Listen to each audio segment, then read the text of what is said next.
Welcome to this tutorial on how to see extended hours on Thinkorswim. Extended hours trading allows you to buy and sell stocks outside of the regular market hours, and understanding how to access this feature can give you a valuable edge. In this video, we will take you step by step through the process of enabling and using extended hours trading on the Thinkorswim platform. First, open the Thinkorswim application on your computer.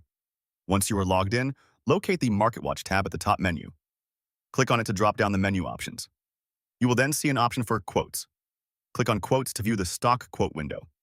Here, you can manage the symbols you want to track during both regular and extended trading hours.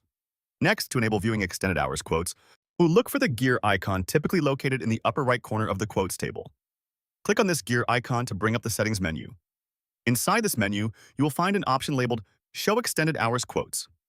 Make sure to check this option and click OK to save your settings. This will allow you to see the ticker symbols you selected while trading during extended hours.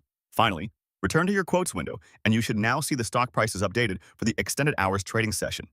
You can also customize alerts or features specific to the extended hours by exploring other tabs in Thinkorswim. Remember to check extended hours trading times, as they can differ for each asset. Thank you for watching, and be sure to subscribe for more tutorials on enhancing your trading experience.